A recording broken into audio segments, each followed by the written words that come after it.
Nobody move. Nobody gets hurt. I'm Nick G. I'm Mike D. And this is Good Cop, Bad Cop. This episode of the Good Cop, Bad Cop podcast is proudly presented by the New Solutions Network. Where powerful stories ignite transformative change, we dive deep to reveal unfiltered truth shaped by grit and resilience, illuminating even the darkest corners. Have a story to share or want to sponsor a show that drives real impact? Reach out to the New Solutions Network. This isn't just media, it's a movement. Visit us at newsolutionsnetwork.com. I'd like to thank our sponsors today, Pop McCann Whiskey, smoothest drink in the land. Grab your bottle today at popsmcannwhiskey.com. Also like to thank Friends of Martina White. Visit votemartina.com for more information about the work Martina has been doing as state representative of Pennsylvania. We would also like to thank our sponsor, Beyond Creative. If you're ready to take your online presence to the next level, visit beyondocreative.com or call 267-362-WEB1 to discuss your project. And our title sponsor, AR Law, arjusticenow.com. We fight so you don't have to. Adams Renzi Law. We would also like to thank our sponsor, Morrow Flooring, hardwood, laminate, vinyl, tile, and carpet. You get military and first responders discount. That is Morrow Flooring. You can go to goodcopbadcoppodcast.com, click on his link for more details. All right, welcome back to another great episode of Happy Cop, Sad Cop. Oh, I thought it was Good Cop, Bad Cop. It is Good Cop, Bad Cop, but today I'm not happy.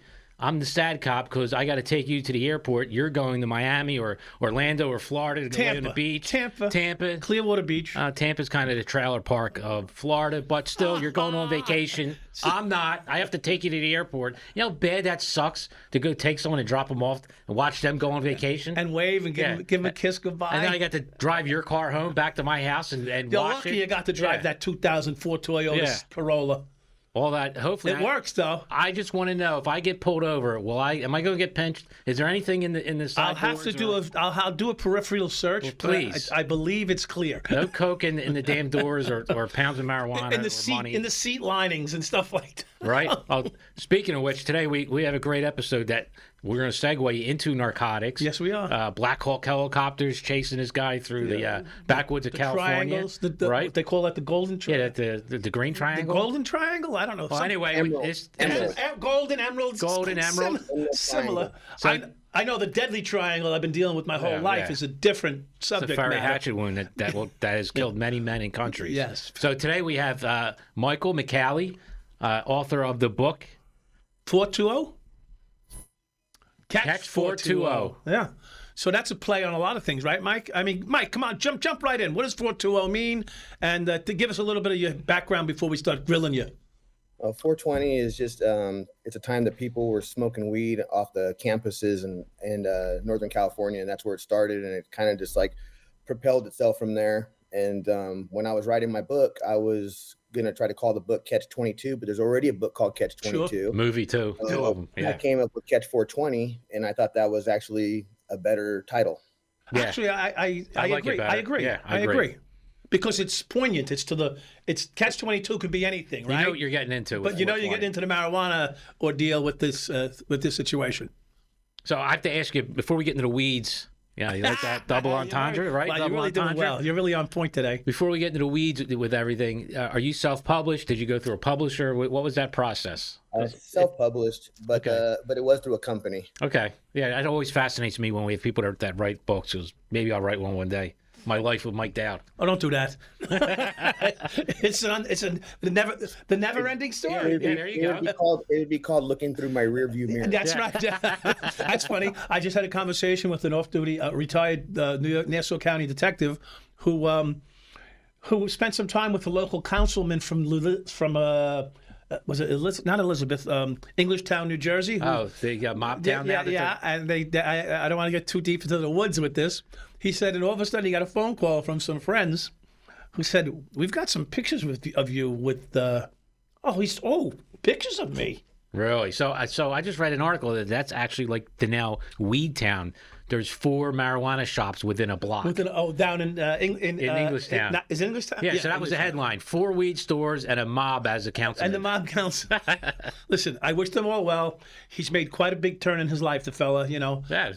John and I have been on some quasi terms, good and bad, but nothing too outrageous. And I'm glad to see he's doing something with his life. Right. And hopefully, as we lead into Mike's life here, I hope to hear something positive about Mike's life and his changes. But I want to hear, Mike, what I really want to hear from you is what happened. Well, we'll start back in 2004. I rolled an off-road vehicle on my stomach. We'll start there. Popped my intestines, lost half my blood, and almost died. How old were you? And then I was 34. In 2004? Yeah. Damn, how old are you now, man? 53. Hey, you look pretty good. I thought you were in your early 40s. So go ahead. He's holding it together. Looks good. Yeah.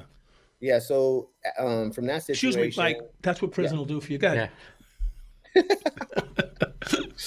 So the following year, I had to get back up there, or else I was going to lose my position with my crew. So I went back up there the next year, and I was still was healing, but it they didn't. What crew?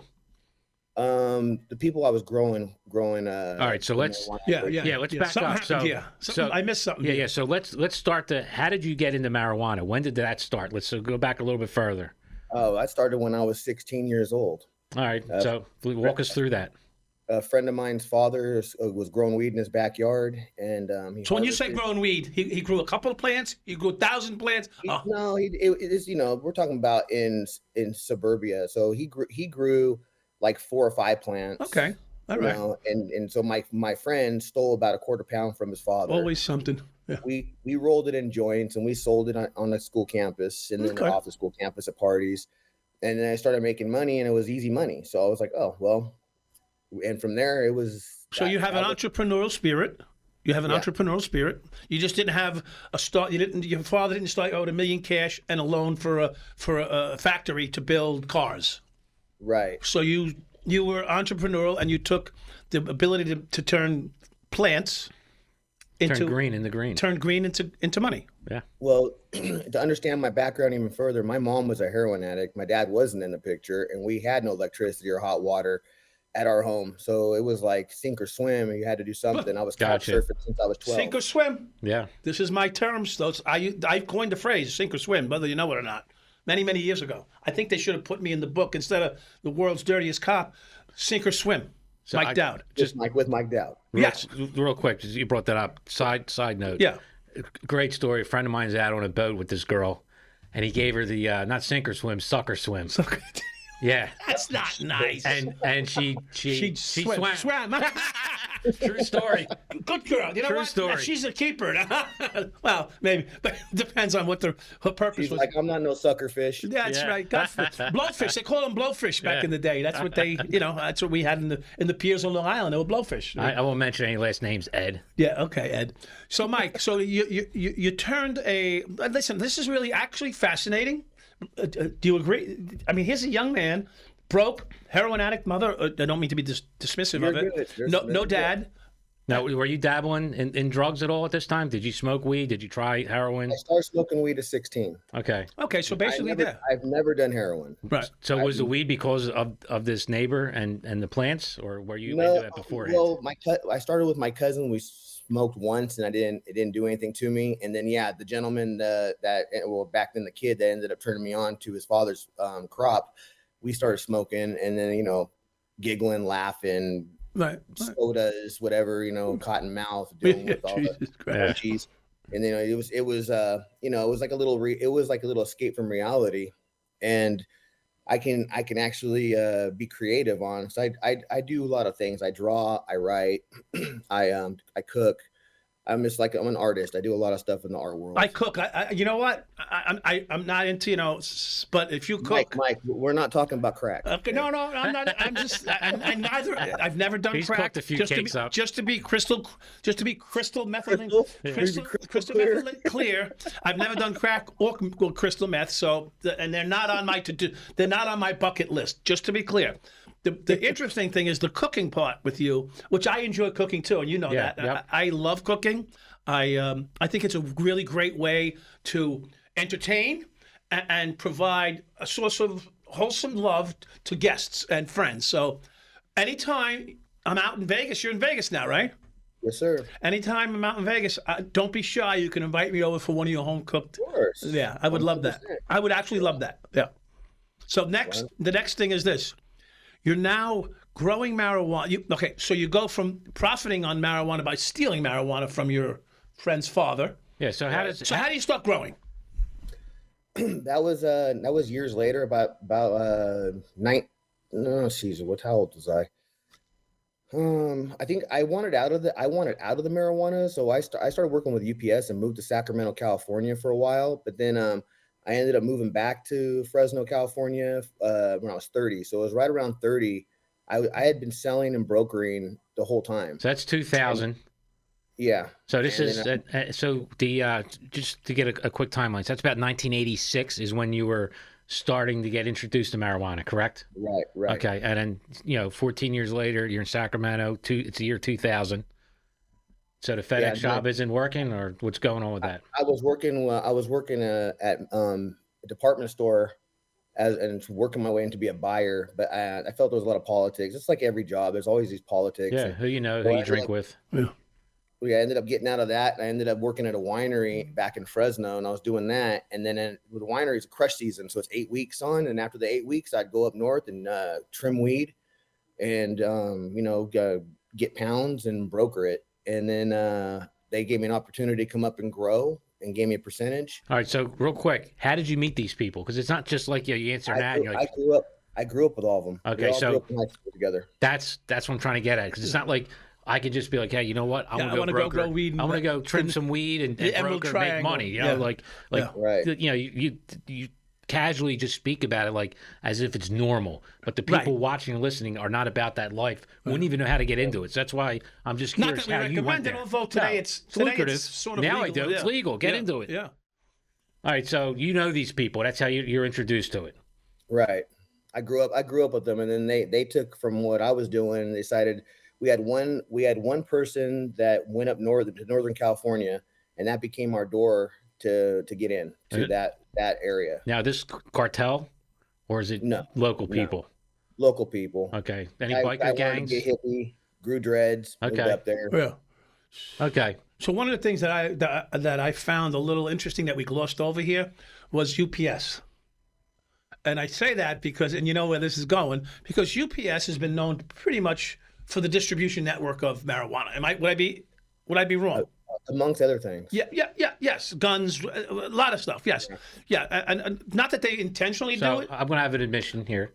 1995. Okay. Statute of limitations is up. Okay. We bought a pound of weed from Arizona from my buddy's cousin, and we shipped it UPS to the house. Okay, there you go. Like a bunch of dumbasses. Yes. But did you get it? Yeah, we got it. So they delivered. We bagged it up and they delivered. They sold it. So what I'm getting at with Michael here specifically is, you say you left the weed business, you went to UPS, and then you sort of alluded to that you were brokering all along, correct? Right. Okay. So, and if you can't talk about it, then just say, listen, it's off the table. No, while with UPS, were you aware of loads of marijuana getting on your delivery list, and then? No, what's funny is everything that I do, I go in with almost like blind. Like I don't think about those things, so I don't even know that stuff's going on. Okay. So you're a little bit naive, you're a little bit naive when it comes to that. That's okay. Yeah. Because I am as naive as hell, believe it or not. By choice. Because I'm not putting my brain is just not going there. I just go to work, clock in, unload trucks, clock out, go home. Right. Okay. So as far as I was just doing everything in California at the time too. So it wasn't like I was delivering stuff and sending packages and nothing like that. All right, so are you brokering while you're at UPS? Are you doing both? So you leave? I am, but I'm not. But it's like, for instance, my roommate, I had to get a share-in rental with a stranger, and I found out that he smoked weed. So and I found out the prices he was paying were outrageous. So I would provide him a pound. I would make $250 off that pound and my rent. So every month, my rent was covered. Gotcha. That's a sweet plan. All right. So how do you get into major players? You know, what's the next step? So you're telling me it's 2004, perforated bowels, right? The ATV rolls over on top of you. So I believe that's a turning point for you in your life. So what happens next? Well, like I said, I went back to grow again, and we built a cabin. We we rented a piece of property from a friend of ours. It was now you're growing. You're the grower now. Yeah, I'm the grower now. Okay. We took he had like 146 acre parcel or something, and he rented like basically leased us about 30 acres maybe, and then we built a cabin on it, and then we had about three 25 plant grows on it. And as we were growing, there was some things happening around us that we didn't even know. First off, the person I rented the property from, or leased the property from, my buddy, not me, the person my buddy leased the property from, his partner, the owner's partner had disappeared. He came up to pick up $150,000 in cash. When he left the mountain, they never seen him again. His car was found on the side of the 101 highway. And to this day, he's never been found. They don't know what happened to him. Of course, my partners, a couple of my people that I know were suspects, but they got cleared. And they still don't know what happened to this guy. So that was like one that the father and this brother were putting a lot of writing letters, calling police, calling the feds, calling everywhere to try to figure out how they can get their find their missing son and brother. And so while that was all going on, we had someone in our hometown get busted for cocaine sales, and he used us for leverage. We had another guy who got busted with $30,000 in cash driving up north to pick up weed, and his partner in the car with him had meth and tucked it into the seat. The cops, I don't know why the cops pulled him over, but they pulled him over, searched the vehicle, found the meth. The guy that tucked the meth in didn't claim it. So the guy that was driving the car, obviously he had to take responsibility for it. And then they found out $30,000 in cash. He had no way to say why he had it or where it was going.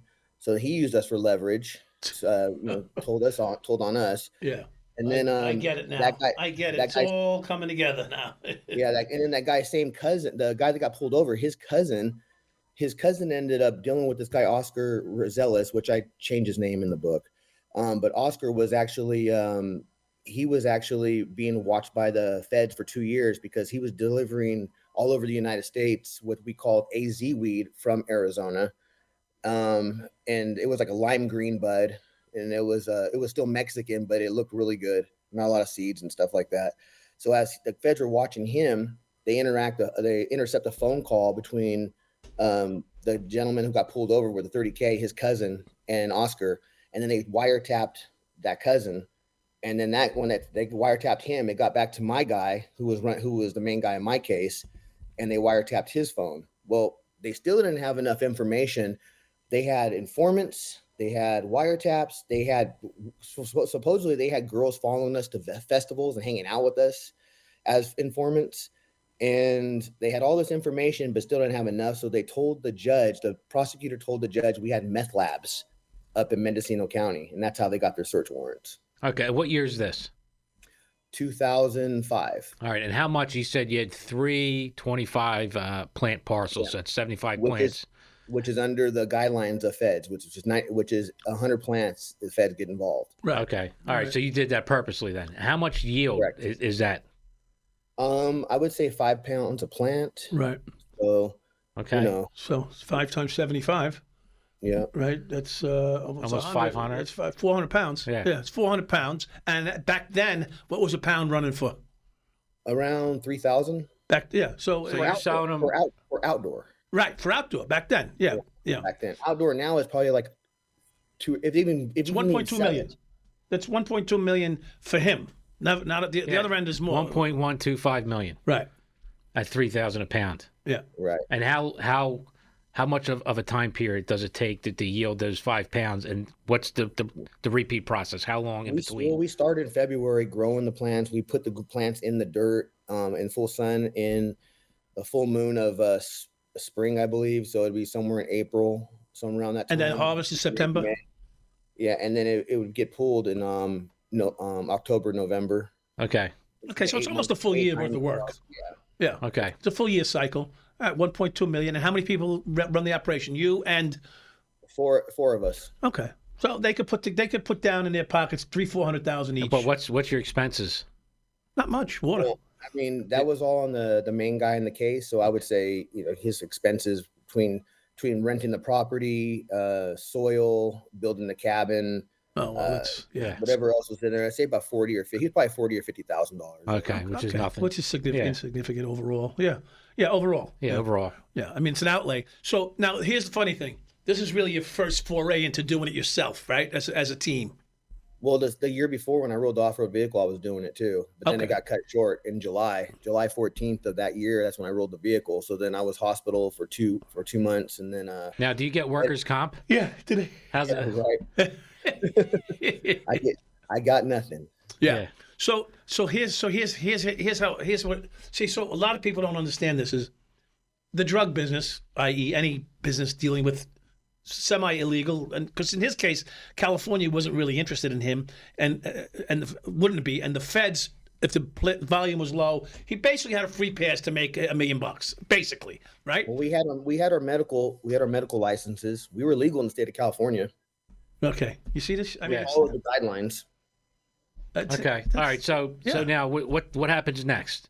Do you get to the 500 pounds? Do you get that at harvest? No, August 29th of 2005, which is the same day that Hurricane Katrina hit New Orleans. Mm-hmm. They raided the property and raided friends' homes that were not on the property, and the plants hadn't even started. They barely started to break flower, so nothing was even on the plants.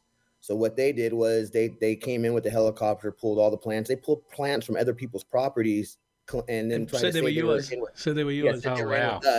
Yeah, they're trying to add them all together. So they got 100. They wanted to get 100. Yeah. Well, they're way over that. Yeah. And then they take the soil. They took the. So hold on. So wait a minute. Stop. So the feds basically fabricated the crime. I'm shocked. Right. Basically, I mean, you grew marijuana. Yep. 75 plants, but the feds had no jurisdiction over the marijuana unless there was 100 plants. Correct. Correct. And. So rather have egg on their face. So rather than say they only had 75 plants, but we went after them for the meth, they went after you for meth. The warrant was for meth. You see? See what's happening here? Yeah. The warrant was for meth. There was no meth operation involved with you guys. So they went and they grabbed more plants from neighboring Emerald Triangle properties. Right. And suggested that they were yours, right? And they had absolutely no reason to believe that they were. Is that correct? Yep. Okay. All right. So what happens? Where are you at when this raid takes place? I was watering the garden. It was like 6:30 in the morning. I was watering the garden, one of the gardens with my dog, and a Black Hawk helicopter starts flying around the property. And I hate when the Black Hawk. Yeah, I hate when the helicopters show up. Oh, it's just so frustrating. The side door is open, and there's a guy standing in the side door looking at down. So I grab my dog and we hide behind one of the plants. The plants are about, I don't know, 7 foot high, 6 foot wide. Yeah. So I'm hiding behind one of the plants. When the helicopter moves, I go back to the cabin because I have my backpack there. So I wanted to grab that because I had all my information in it.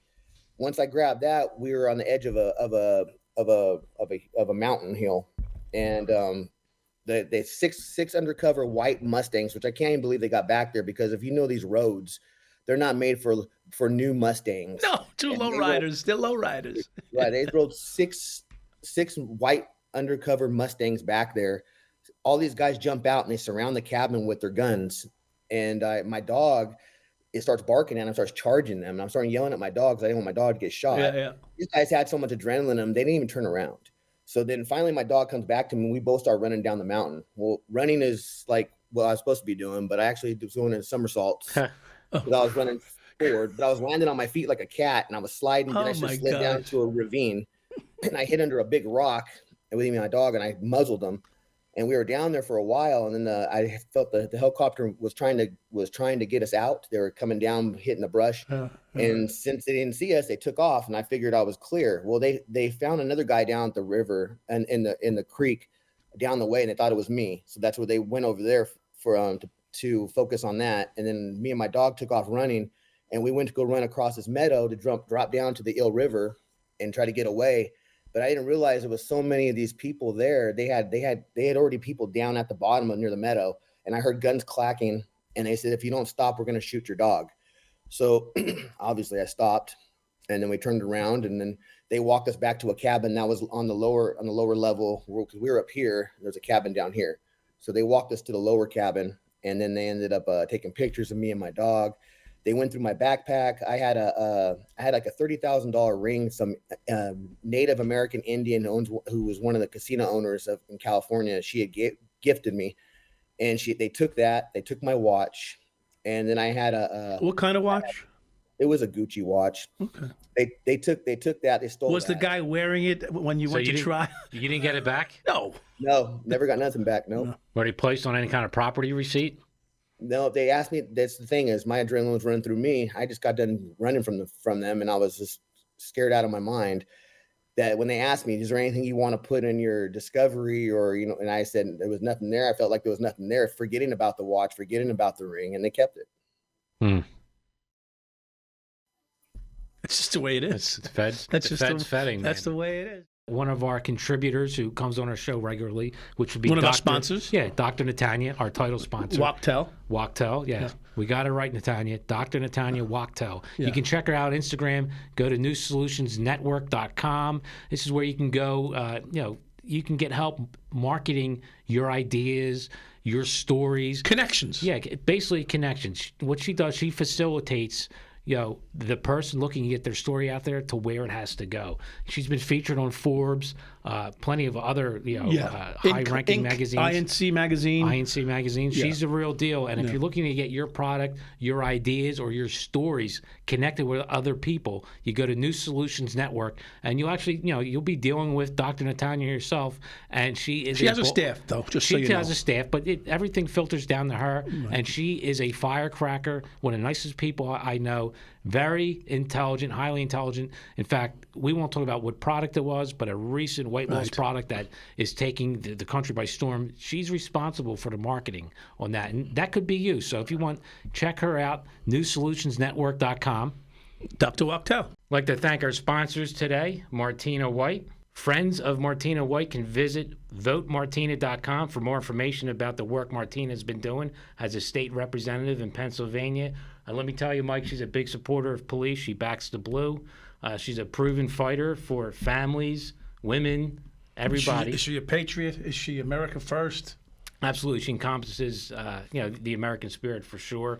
We have a big population of listeners in Northeast Philadelphia, Southeast Pennsylvania, which would be her area. So you can check her out. Has she been in? I'm not familiar with the Philly district. Is she new to the scene, or is she looking for re-election? She'll be up for re-election in a couple years, but she's been around for a while. She has a proven track record. Okay. You can check her out.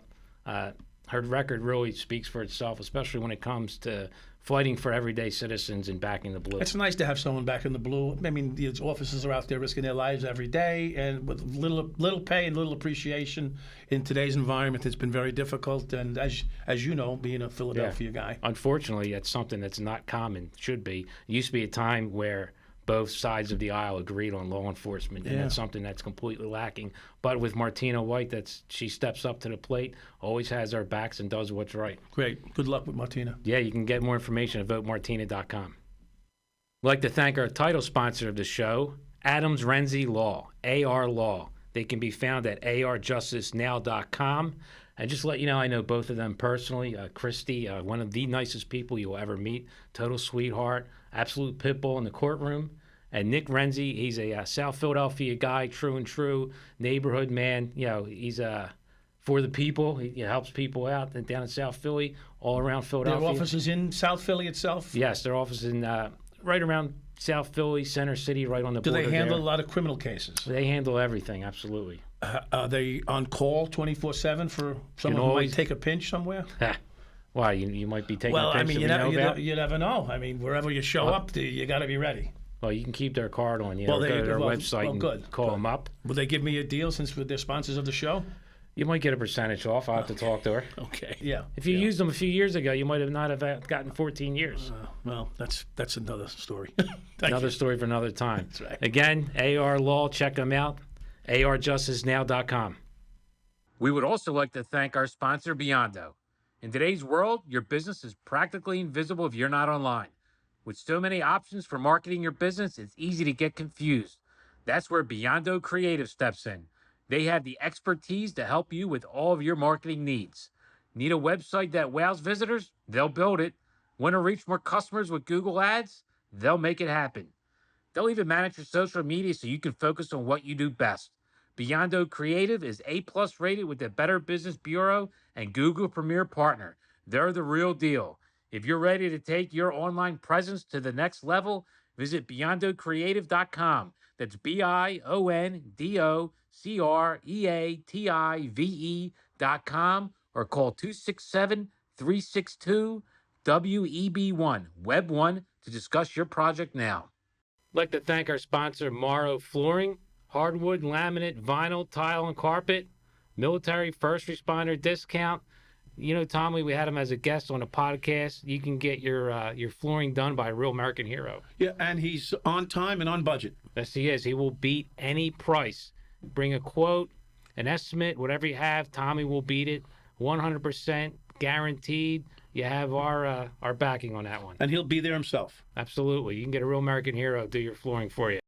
They pulled a Mike Dowd on me. They said, this is yours, this is ours. This is yours, this is Now, ours. if you would have went federal, 3 for me, 1 for you. you 3 could for have did me, this 1 shit. for you. You could have did this shit legally if you were a Fed. I see, You that's messed up. Listen, a friend of mine was in trial against the feds, and the guy was wearing his watch. Really? The agent was wearing my friend's watch on his wrist while he was on trial. He says he said, that guy's wearing my watch. I go, that's not your watch.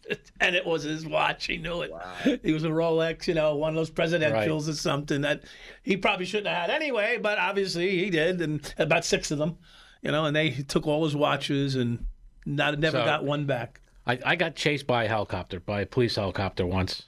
So I'll just give you a quick story. It's not as dramatic as a Black Hawk, but it's the end of shift. I'm gonna go play ice hockey with my sergeant, and he's like, "You have your hockey equipment?" I'm like, "No, I don't feel like playing." He goes, "Hop in my car," because he was off work already. I'm still working. I'm in uniform, my radio. Run home real quick, grab your hockey bag, come back, and just finish your tour. So I'm driving his car, and I get off 95, and I hit a yellow light, and it was yellow, and I went through it. And the next light might have turned red, and I kind of went through that a little quick because I'm hurrying. And I get to the next light, and I realize, why is everything lit up around me? Like, it's really bright because this is night. This is like 11 o'clock at night. And I look out the window, and there's a police helicopter with the spotlight on me. And now everyone around me is, like, getting away. So I click over to J-Band, and I hear this guy. I'm stopped at a light. Yeah, there's a vehicle, silver Honda, traveling at a high rate of speed, disregarding all kinds of red lights. And I'm like, I'm stopped at a red light, dude. But I wasn't going to go over the radio. So I go down a little bit, and I really felt like messing with him because there's woods. I was contemplating getting out and running, but I didn't because I was out of my district. Yeah. They had a freaking roadblock. Yeah. 5 cop cars blocked the road, and I pull up, and I roll the window down. A cop looks up at me, and he's like, "Get out of the car." And I'm like, "What?" Yeah. He see me in uniform. And the cop next to me was like, "What are you talking about? Get out of the car." He goes, "Oh, I just waved at a helicopter." I get out, waved to him, and they went on their way. And thought I was gonna get in trouble. I didn't. No one ever said anything. I guess because they knew they were full of lying the entire time. Yeah, what's that about? That's Could you imagine wasting, true story, man. A red light, chasing a red light with a helicopter? I'm listening to him. I'm listening to his pursuit of me while I'm parked. We got to ask Hunter. We got to ask Billy Hunter about that. What's going on? That one didn't work for me. I couldn't wave at him. Yeah, I didn't get. You didn't get. Yeah, I had a helicopter story while I'm out in my backyard deck, and I'm talking about putting 22 yards of cement around my pool, legit. Right, because I'm built-in pool. They think I'm ordering 22 bricks of cocaine, and the helicopter's above my house. Oh, they all thought that was code. That's great. I'm sitting in my pink bathrobe, my pink purple bathrobe, and I'm saying, I feel like Vinny the Chin Gigante. I said, I got a helicopter above. I'm talking on the phone, and they're listening. I don't know that they are. I feel like Vinny the Chin Gigante. I got a helicopter over my house. I'm laying bricks of cement around my pool in my bathrobe. Because, Vinny the Chin was supposed to be crazy. Yeah, he walked around with an umbrella and bathrobe. Worked for 30 years. It worked for 30 years for him. Anyway, and here I am. So we all have a helicopter connection. Good story, right? But they were actually on me, and they had the door open. They had the side door open, and I could see up there. I'm like, are they looking at me with a camera? Like, and they were zooming in. You should do a FOIA if you can for New York and get those pictures. Imagine That'd be classic. That would be something. Yeah, we need to look into that. We need to look into that. That would be awesome. Good reminder. Thank God we had Mike on. It really, you're stirring up stories that I forgot all about. That's a good one, dude. We better not tell Natanya that because we got to get this one down. But Mike, so lead us down to because we got about 20 minutes. Lead us down to the path where you get arrested. Now, the question at this moment I'm thinking is, are you arrested here, or are they just not sure who they have? No, so when they finally grabbed me, right. I told them to leave my dog in the cabin down below. So they did, but I guess they maced him. I didn't know that, and then they left him in there, and then they took me to the very top of the mountain to this another property where they were actually unloading they had another helicopter taking bundles of weed of the plant and dropping them into a back of a truck and making a pile. And so there were some other people up there, and I recognized one of the guys, and I was talking to him, and I go, I don't know what they're doing up here. We're legal in the state of California. I don't know why the feds are involved. Right. Well, they call the person next to me up, and they start talking to him. The DA does, and this other agent, and then he comes back and said, "Dude, you're on a search warrant." I go, "I'm on a search warrant." He goes, "Yeah." So they were already looking for me, and so they ended up handcuffing, shackling me, and then putting me in the back of a police car and driving me down to the nearest town, which would be the nearest town with the bigger jail would be Willits, California. And they took me to Willits, and they put me in a room, and they started interrogating me, and they were asking me things about my main partner, the main guy in our case. And they said, "Well, what does he do for a living?" I go, "He works at UPS." They go, "Well, what does he do besides that?" I go, "Oh, he's on workman's comp right now." And they said, "Well, what does he do besides that?" I go, "I think he's trying to take his real estate agent license class." And they're like, so then they keep asking me, and I go, "Listen, I want a lawyer." And then the other cop said, that was the smartest thing you said the whole time. Because I was sitting like, I don't know if you guys are trying to scare me. They put paperwork in front of me and said 15 to life. Yeah. And I was like, and I'm looking at him going, 15 to life for growing weed that I'm legal to be growing in the state of California. I put my hands like that. Do I look like I'm shaking? I go, "I'm not even scared of you guys." I was just really pissed off at that point. Yeah, sure. And that's when I told him I wanted a lawyer. And then that's when he said, "It's the smartest thing you said." They took me from there and they drove me to the next town, which is Ukiah, California. And when I get to Ukiah and they put me in the cell, my other partner is there, and he's in the holding cell with us. And so me and him start talking, and they took him from his house. They broke through his house in front of his two kids, put the dogs out in the backyard, or had the wife put the dogs in the backyard, and they set him on the couch. And after they calmed down, they were just eating food at the house, chilling at the house with them until they took him to Ukiah jail. Okay, so what's next in your story from being at the next? Yeah, jail? it doesn't make so. Wait, pause. I see. So I know how the feds operate. Yeah. All right, and to me, they have nothing on him. You figure they try to flip. They have nothing on him, and here's what they're doing in my book, and of course he's free to. They have a warrant that doesn't even connect technically to this crime that's allegedly being committed, but there is no crime. Right. So the way that works is, the fruit of the poisonous tree. Correct. But since the warrant is something for meth, yes, and weed is so vast and in the wide and open, he has a license to grow it legally, they're trying to figure out what they can do to get themselves out from under this. That's what I'm thinking at this moment. Would I be correct? Right. Correct. Yeah. Right. Yeah. They know something's wrong. And how do they either justify their actions or walk away from this? Obviously, there's no meth lab. No. We had no guns, no meth. We were just growers. That's all we were, weed growers. They took me down to San Francisco at 5 a.m, and they get us down there. And then I'm in front of a judge, and as I'm in front of the judge, my partner had already had because of the missing person situation. He was one of the guys that they interrogated, so he had a lawyer on retainer. And it was through a law firm that Tony Serra's law firm, which Tony Serra is a government activist. He's 74 years old at this time. He has been in federal prison for tax evasion because he doesn't believe in paying taxes, because in the Constitution it says you don't have to pay taxes. Right. So he doesn't pay taxes. And every time he gets money, I mean, we're talking about federal lawyers. They get paid like $50,000 a case. Yeah. He donates the money, and he moves the money around so it doesn't go to him. He lives in an apartment in San Francisco, drives a beat up car, and smokes weed. Yeah. And they made a movie of him. So James Woods played him. Robert Downey Jr. was the assistant, or was his assistant in the movie. And the movie's called True Believer, 1989. Yeah. And so this is the main guy. This is the main guy in my lawyer in my case. I'm the only one with the public defender at this time. This is going a little too far ahead. At the time when we go to court, our first day in court, I have no lawyer at this time, and I'm sitting in front of the prosecutor on the stand next to the judge. And the judge is going off on the prosecutor saying, you sent the methamphetamine task force to bust a weed grow in Mendocino, California. And he was pissed, and he was he was basically, scolding the prosecutor. And she's the stand-in prosecutor because we're in the Bay Area. Our prosecutor that started the case is in Fresno, California, in the federal building over there. By the way, that federal building was the newest building built in Fresno, California, the nicest building in Fresno, California, and it stood out like a sore thumb. The money they put in that thing. Yeah. So you this is what the feds do. They just keep searching and poking till they get something that fits. Full disclosure, the feds are very dirty, but there are a lot of good federal agents that do a great job. I have a lot of friends that are federal agents, but I do not like a lot of the tactics, and there are a lot of dirty feds that do a lot of dirty. Yes. No, if there's a crime in front of them. Full disclosure. Yeah. Yes.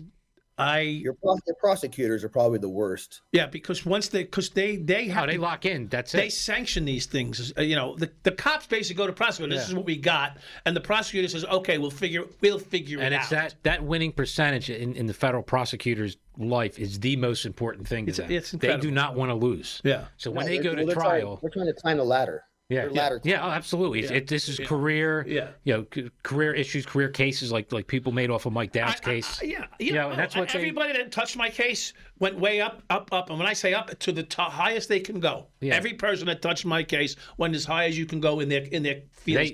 They don't take losers. When you go to trial with the feds, it's going to be an uphill battle, whether or not they got the evidence legally. And I've seen enough federal in the police realm where I've seen them fabricate a lot of evidence against cops. Yeah. So it is what it is. But a lot of great agents, I have friends of mine that are close federal agents. Individually, listen, I bet he was friendly. I bet you had I'm going to go on a limb and say I bet you had a decent relationship with some of the guys that you were involved with that during your arrest process. Yes, no, maybe. I had a couple of the guys that were cracking jokes with me that had me that were transporting me. Like when I ran down the hill and I was doing somersaults, they said, we wish we would have had that for a YouTube clip because we should have had that on video. I've never seen anybody run that fast, do somersaults and land on their feet. Listen, I've done that several times, running away from the cops drinking in high school. Oh, yeah. Covered in poison ivy the next day. Oh, Jesus Christ. No, it wasn't weed, it was beer. That was my... Yeah. I would have made a great prohibition. I'm fortunate, though, enough to know that they didn't charge me with any injuries to the federal agents because that would have been another charge. Sure. Chasing me, springing their ankle. Yeah, sure. Yeah. So one of the things that struck me about this is that they really were interested in, I'm going to go on a limb, they were interested in the body. They were interested in the human being that was missing. Is that really what this came down to, you think, in the end?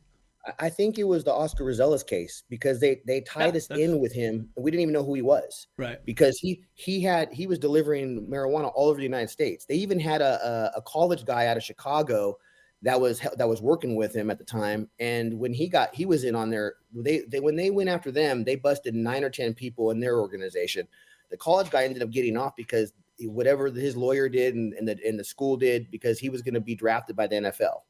So they got him off. But the rest of the people, they all did time, and they try to say we were part. I didn't even know who this guy was. He's on my paperwork. I don't know who this guy is.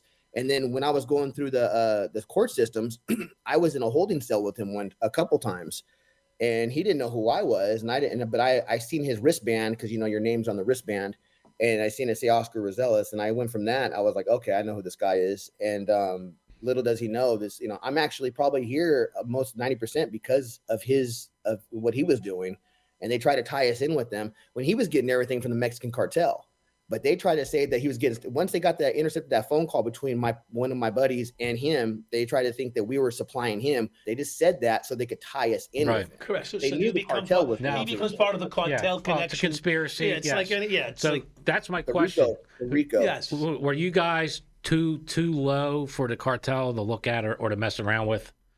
The cartels, everything from the cartels coming from Mexico. So we're growing weed in Northern California. We're doing our own thing. So they're not bothered, because I know now they're heavily involved in California. From what I've read, most of the growers in California are cartel. But when you were doing it, scared right now. They're also scared for their lives right now. Yeah. Because of Trump. Trump's supporting them. They said, please hold on to my plants. All right. So what happens? You end up going to trial. What happens in your trial? I didn't go to trial. Okay. You never want to go to trial in a Fed situation. No. It's life. It's life at the end. 98% losing rate. What we're just talking about. If you're going to trial in the Fed, you're going to lose more than likely. Yeah. So what happens? You took a plea? They tried. The first thing, they gave me a public defender. The public defender was this guy named Phil Cherney. Now, I didn't know who he was, but I'm in a pretrial at the time, and the pretrial lady goes, "Oh, you got a good lawyer." I go, "Okay, who's this guy?" She says, "Oh, he represented this guy Joel Radovich, who was in the Dana Yule case. Dana Yule hired Joel Radovich out of college to help him murder his parents and his sister, so he can collect the money that the family was rich." That was nice. Yeah. So he represented that guy, and I said, "Well, didn't that guy go get life in prison?" And he goes, "Well, yeah, but they kept him alive. They kept him alive. Yeah, they didn't give him the death penalty." That's a good. So that's a win. So listen, today that's a win, because T may be going home soon, like the Menendez brothers, right? I mean, if he's still alive, he has a chance of going home. Yeah, might under Gavin Newsom. Yeah, probably. That's what I'm saying. There's a good chance. Okay, so what happens with this guy? Does he do anything for you? Yeah, he tries to sell me out. He's trying to work with the prosecutor. Starts me off at 8 years. I went from 15 to life to 8 years, and then I was told him, I go, there was not even no weed on the plants. I go, and we were legal in the state of California. Right. And then he went to 4 years, and then it went to 2 years, 10 months, and there was arguments between us. There was one point where he says, "You might as well just fire me," and I said, "I'm not going to fire you, because I'm just going to get another schmuck just like you. Why am I going to fire you?" That's the truth. So I'm keeping you. So the main lawyer in the case, Tony Serra, out of his firm, Tony comes up to me and he goes, I know you have a public defender or what is called J6, J12 or something. They call it, what is it? Appointed attorney. Yeah. So they give me, I know you have an appointed attorney, but we're going to make him follow suit with us. Don't worry. You're going to be fine. Well, 8 months into fighting my case, Tony goes away to Lompoc prison camp for tax evasion. So 4 months later, I pled out to a year, and I started off 15 months, and then I sat in front of the one of the probation officers and pled my story to him. I had a paralegal help me with my PSI report. So my PSI report was like plush.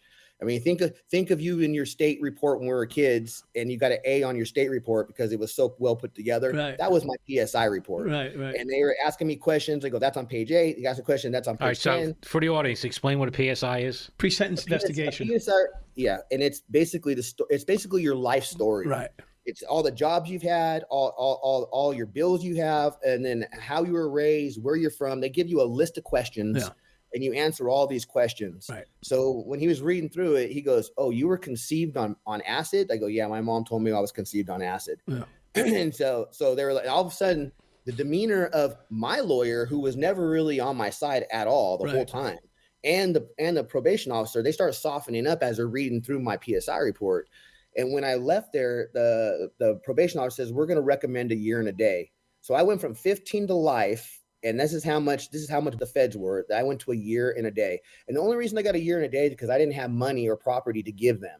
So I have to give them time. Yep. Yeah. So because you had to take, they weren't letting you go without a plea of guilty. Correct? Right. Even though the reality is, I'm going to ask you the question. Were you guilty of a crime that they suggested? Yes or no? That they suggested? No. What was the crime that you pled guilty to?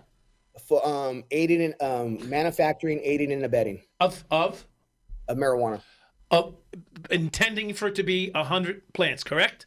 Correct. Because he had to say that you had to say in that courtroom that your intention was to grow 100 or more plants. Is that not correct? Well, on the paperwork it says 88. So how did you get any time?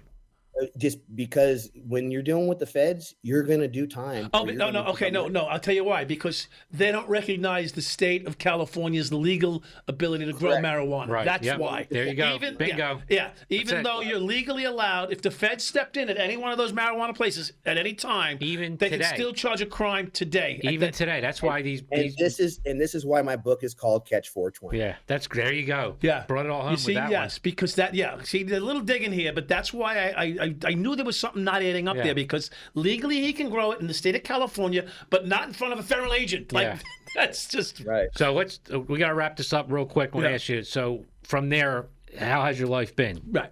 Have you got back into growing? Are you in that business? No. Yeah. What happens? No, I move around a lot. I'm in Las Vegas now, and I separated myself from that life and those friends, created a new life and new friends. I raised a daughter that wasn't mine since she was 4. She's 19. She lives she's with yours. Me. Well, yeah, she is now. Absolutely. And my ex, we've broken up, but we're still best friends. And it's her daughter, and we've been broken up for 3 years. But my daughter stayed with me because I had more of a stability for her. Gotcha. So that's great. That speaks a lot about you. Yeah, and this is where I'm at right now. And so let me ask you, how was prison? A year and a day? Did you do the full year and a day? I did. No, he did not. That's why they gave me a year and a day. I did a month in county, so that counted as time served when I was fighting my case. And then I did 8.5 months in federal, and then I did got a month and a half off of good time, and I did a month and a halfway house. Any issues in prison? Anytime in federal? 8.5 months in the federal prison was with the federal prison camp. As I tell people this, they look at me like I'm crazy. It was probably one of the best years of my life. Yep. I focused on myself. Yep. I got into the best shape of my life. Yep. There was a cordon bleu chef there that taught from Australia that taught us a class. I got certified as a chef. That's great. I read 50 books. I wrote this book in there. I took the time out to focus on myself and see when we're out here in the world. There's no time for us. Well, not just that, but we think we have ADD. We can't focus. Correct. Focus is something that's not optional when you're out here. If you got when you wake up in the morning, you go bills, work, this, that, whatever. You don't have time to sit there and think and focus on yourself. So I realized I didn't have ADD, that I was just caught up in the rat race, and I needed time for myself to actually find the focus and to get my life in order. And that was I told this to Mike Dow. I said they need to make some kind of camp like this for people to go to for a couple months and have the government pay their damn bills so they can refocus, recharge. I think that might be your next book, The Rat Race. Yeah. You just outlined it. Well, so this is perfect. I'm glad we're ending in this way, because I'll give you a synopsis. When I was in prison, see, people think I'm ADD, which I'm not. I'm not even close. My mother, he is. I used to call my mother from prison, and my mother would say, the calm one. I'm on the phone with the calm one, because I would calm my mother down. I was my mother's refuge from her hectic life, which, by the way, I mean, she raised 7 kids, so she's still raising us. She's still raising me. I know. But the point is, when we learn to focus on ourselves and we're away from all this distraction, we're actually pretty productive human beings, far more intelligent than people give us credit for, and creative. Correct. And we learned how to be introspective. I think, am I using the proper word? We become more introspective, and we learn how to be problem solvers and basically better human beings. And we wear pink. I was just saying, we come out and we learn how to wear pink. In touch with your feminine side. We learn how to wear pink and be more well aware of who we are as human beings, and not have to be out here to impress every person we meet. That's not important once you reflect. That comes with age too. As well. Definitely comes with age. So, I just want to drop this in there. My first day in federal prison, I was having breakfast with Tony Serra, the lawyer that was overseeing my case. Look at that. That's fantastic. Right. So you're in a camp. So my old partner went to prison, and he was in a camp. They didn't have. I didn't get no camps. Okay. They didn't have fences. Too many points for you. I went in with 4 points. Yeah, no fences. I went in with 4 points. No fences. No fences. 4 points? 4 points. Why did they put you in anything else? Because they added a greater severity to my case on top.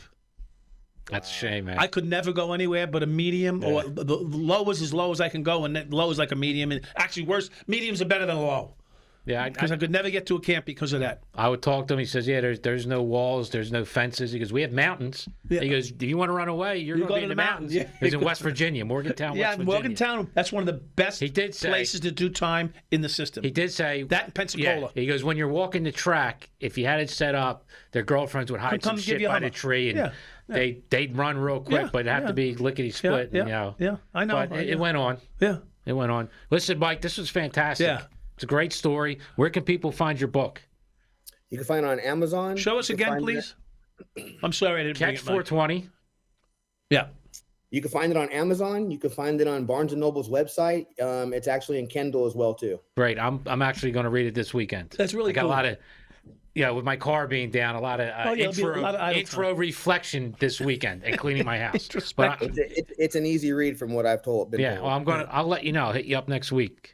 Thanks, Mike. Thanks Thank for you, coming Michael. on. Appreciate it. All right, it's another great episode of Good Cop, Bad Cop Podcast.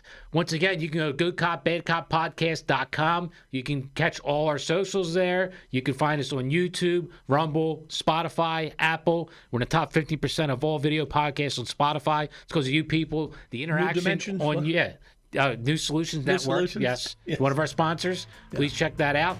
You can, like I said, on YouTube, the comments have been really ramping up. We're doing shorts now. It's getting very popular. So please, if you comment, we're going to interact. We have a lot more coming. Patreon is coming soon. Thank you, guys. Please keep up the good work. We love you.